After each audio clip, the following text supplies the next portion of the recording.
ناظرین، یہ واقعہ ہے 14 اگست 2005 کی صبح کا، جب سپرس کی ایک نجی ایئر لائن ہیلیوس کی پرواز 522 سپرس کے لانکا انٹرنیشنل ایئرپورٹ سے چیک ریپبلک کے شہر پیراگوئے کے لیے 9:07 پر روانہ ہوئی۔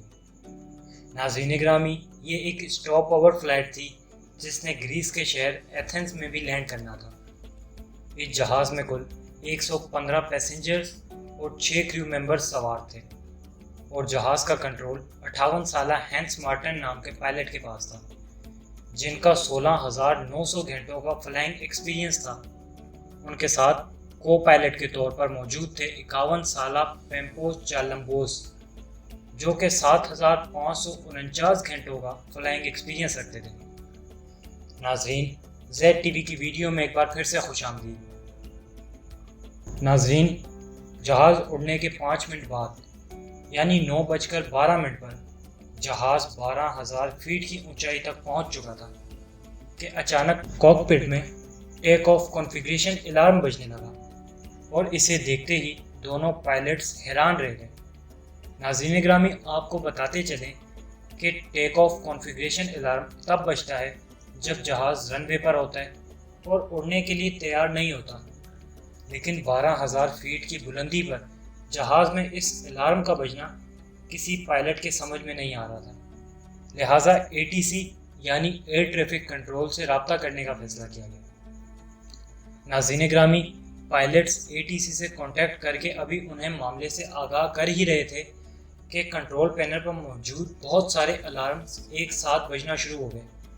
ناظرین کرام، ان الارمز کی آواز اتنی تھی کہ پائلٹس کی آواز ایئر ٹریفک کنٹرول تک پہنچنا بند ہو گئی، اور پھر وہی ہوا جس کا ڈر تھا۔ جہاز کا ماسٹر کویشن الارم بھی بجنا شروع ہو گیا، جس کا مطلب تھا جہاز کے انجنز اور تمام سسٹمز اب ہیٹ اپ ہو چکے تھے۔ ناظرین گرامی، اب پائلٹ کے ہاتھ پاؤں پھولنے لگے تھے۔ انہیں سمجھ نہیں آ رہا تھا کہ آخر یہ سب کیا ہو رہا ہے۔ اب تمام پیسنجرز میں بھی افراتفری مچ چکی تھی، اور سبھی کو سانس لینے میں بھی دشواری ہو رہی تھی۔ کریو ممبرز تمام پیسنجرز کو ریلیکس کرنے کی بھرپور کوشش کر رہے تھے، لیکن ناکام ہو رہے تھے۔ ناظرین، جب آکسیجن کی کمی بڑھ گئی تو پیسنجر سیٹس کے اوپر سے آکسیجن ماسک آٹومیٹکلی نیچے آ گئے۔ آپ کو بتاتے چلیں کہ جہاز میں جب آکسیجن لیول کم ہوتا ہے تو آکسیجن ماسک خود بخود ہی نیچے آ جاتے ہیں۔ اب جہاز 18,000 فیٹ کی اونچائی پر پرواز کر رہا تھا، اور یہ لگاتار اوپر کی طرف جا رہا تھا۔ پائلٹس ایئر ٹریفک کنٹرول سے رابطہ کرنے کی بھرپور کوشش کر رہے تھے، لیکن تمام کوششیں بے سود ثابت ہو رہی تھی، اور پھر ATC کا جہاز سے کانٹیکٹ مکمل طور پر منقطع ہو گیا۔ ATC کی جانب سے بھی بار بار جہاز سے رابطہ کرنے کی کوشش کی جا رہی تھی، مگر رابطہ نہیں ہو پا رہا تھا، اور جہاز لگاتار اونچائی کی طرف بڑھتا جا رہا تھا۔ ناظرین گرامی، عام طور پر لانکا سے ایتھنز کی فلائٹ کو 1 گھنٹہ 45 منٹ لگتے ہیں، یعنی 10:45 پر اسے ایتھنز ایئرپورٹ پر پہنچنا تھا۔ 9:23 پر جہاز 34,000 فیٹ کی اونچائی تک پہنچ چکا تھا۔ ناظرین گرامی، ہیلیوس 522 9:37 پر ایتھنز کی فلائٹ انفارمیشن ریجن میں پہنچ چکا تھا۔ اب ایتھنز کے ATC بھی جہاز سے کانٹیکٹ کرنے کی بھرپور کوشش کر رہے تھے، مگر انہیں بھی کوئی جواب نہیں مل رہا تھا۔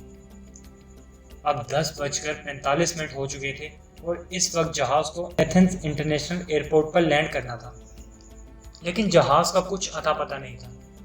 جہاز کی طرف سے کچھ رسپانس نہ آنے کے بعد گریس گورنمنٹ نے فوری اپنے 2 F-16 فائٹر جیٹس کو اس جہاز کو ڈھونڈنے کے لیے روانہ کیا، اور کچھ ہی دیر میں ان فائٹر جیٹس نے ہیلیوس 522 کو ڈھونڈ لیا۔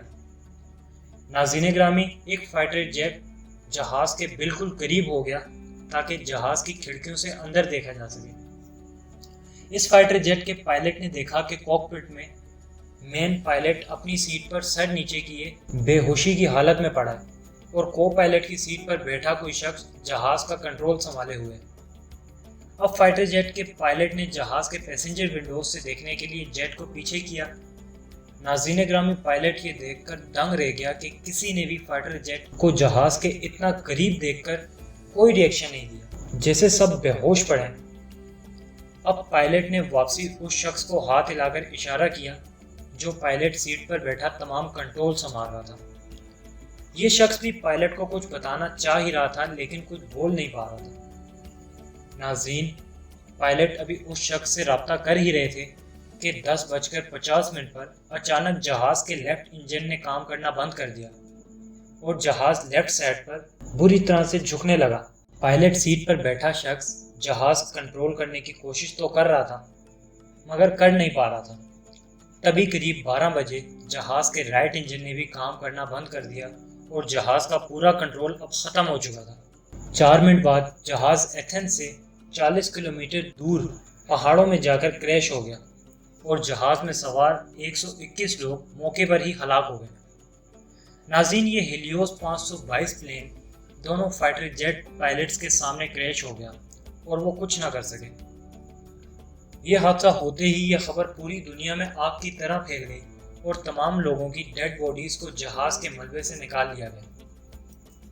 ناظرین گرامی، جب ان لوگوں کی ڈیڈ باڈی کا پوسٹ مارٹم کیا گیا تو سب لوگ یہ جان کر دنگ رہ گئے کہ پائلٹس سمیت تقریباً سبھی لوگوں کی کریش سے پہلے ہی موت ہو چکی تھی۔ تو اب یہ سوال اٹھ رہا تھا کہ جب پائلٹ کی موت ہو چکی تھی تو 2 گھنٹے تک جہاز کا کنٹرول کس کے پاس تھا؟ تو ناظرین، اس جہاز کو وہی شخص کنٹرول کر رہا تھا جس کو پائلٹس نے ونڈو سے دیکھا تھا، اور وہ شخص کوئی اور نہیں بلکہ فلائٹ اٹینڈنٹ اینڈریاس پروڈومو تھے۔